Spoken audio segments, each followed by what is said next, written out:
కాంబోడియాకి తరలించడం. ఈ విధంగా దాదాపు 150 fellows 150 persons from Andhra Pradesh have been trafficked to Cambodia అండి.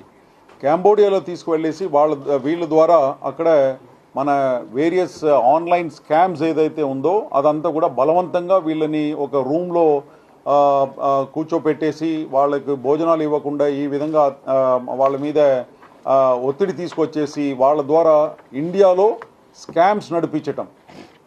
ఇండియాలో ఆన్లైన్ స్కామ్స్, డిఫరెంట్ స్కామ్స్ ఏదైతే ఉందో like job scam, online FedEx scam ఉంది, ఫెడెక్స్ కొరియర్ స్కామ్ మీ అందరికీ తెలిసిన విషయమే.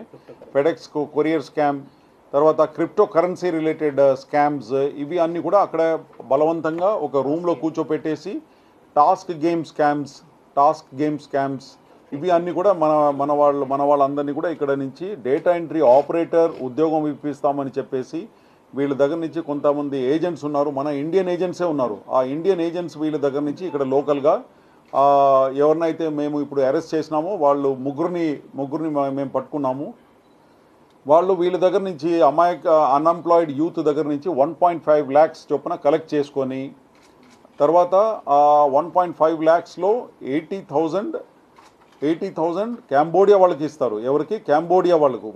వీళ్ళకు మన దగ్గర నుంచి వెళ్ళే వాళ్ళకు పాస్పోర్టు, తర్వాత అక్కడ అకామిడేషన్ అండ్ వీసా ఫీజ్ ఇదంతా కట్టాలి. కాబట్టి వాళ్ళు ఈయన దగ్గర నుంచి మన దగ్గర నుంచి మన పంపిస్తున్న మనిషి దగ్గర నుంచి 1.5 lakhs వసూలు చేస్తారు.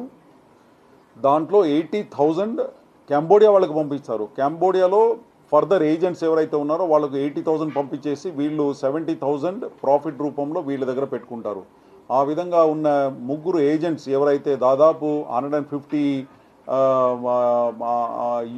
అన్ఎంప్లాయిడ్ యూత్ని ఎవరిని అయితే ఇక్కడి నుంచి పంపించారో వాళ్ళ ముగ్గురు కూడా ఈరోజు అరెస్ట్ చేయడం జరిగింది. వీళ్ళందరి మీద కూడా హ్యూమన్ ట్రాఫికింగ్ యాక్ట్ కింద కేసు, తర్వాత ఎక్స్టార్షన్, రాంగ్ఫుల్ కన్ఫైన్మెంట్ ఈ సెక్షన్స్ కింద, క్రిమినల్ కాన్స్పిరసీ ఆల్సో ఈ సెక్షన్స్ కింద వీళ్ళ మీద